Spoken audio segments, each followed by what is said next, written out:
What's going on, world? This is yours truly, Lou BG, and we gotta put the global on it because we're going global with this thing. Now, I just want to give y'all some insight on this property right here and how we took over it, subject to the existing mortgage, and what are the next steps on proceeding with this process. This property was behind.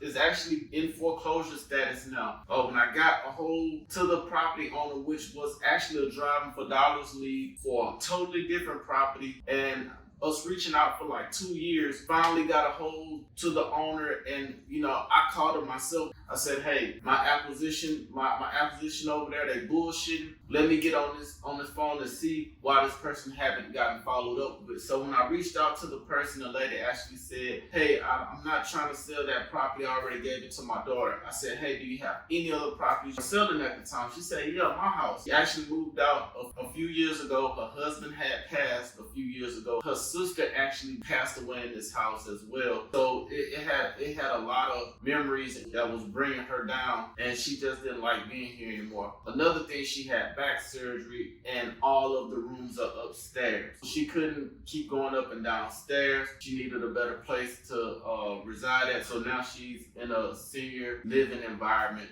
so that way she don't have to maneuver up and downstairs and things like that. Her nephew was actually occupying the property the past 2 years. He was supposed to purchase the property, but never did. And that's where I came in at. The nephew didn't know that she went through 2 or 3 forbearance periods. So it was other things that was swept under the rug that was not talked about with the nephew, so that he was aware of. So long story short, when I told him I was going to buy the property, he was enraged about it because he thought he was entitled to this house, which he's not, because it doesn't belong to him, right? So I told him he actually can buy the property from us, but it would be a different type of process, other than what he had going on with his aunt, which was the original owner of this property. Now, he was combating dealing with us for a few months now. Hey, I have to evict him. In order to evict him, we went on ahead and did all of the paperwork, put the property in a trust. I am the trustee as of right now, and what I had to do was go to the courthouse, file an eviction, go through the whole eviction process, and that's how I was able to present you all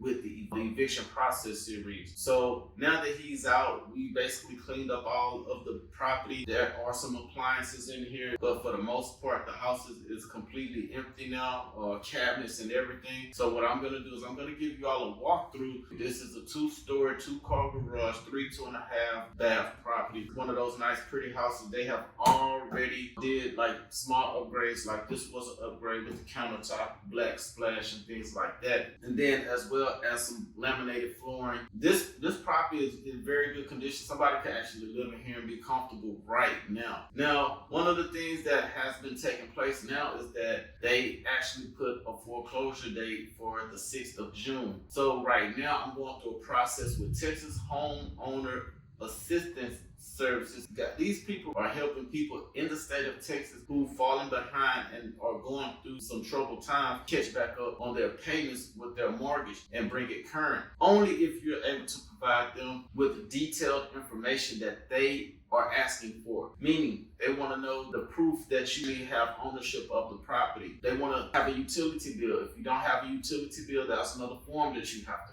fill out. They want to know the employment for each person that is in the house that is over the age of 18 as well. That if someone is speaking on your behalf, like myself, I have power of attorney of anything that has to do with the property. So these are documents that I had signed when we did the closing. And this was a tabletop closing. Tabletop closing meaning there was no escrow opened up. I did complete the transaction at a title company. That way the old owner was okay with everything, and we all had witnesses as well. There's an affidavit of airship that had to be filled out. We had to do a general warranty deed, and we had to do the work. So there's quite a few documents that had signed and notarized. What better person to do it than have an escrow agent to do all that? So that's what I did. I had an escrow agent stamp everything, record everything, and send me the recording information that everything went through with the county. Hopefully, this eviction process series did wonders for those that are going through some similar situations.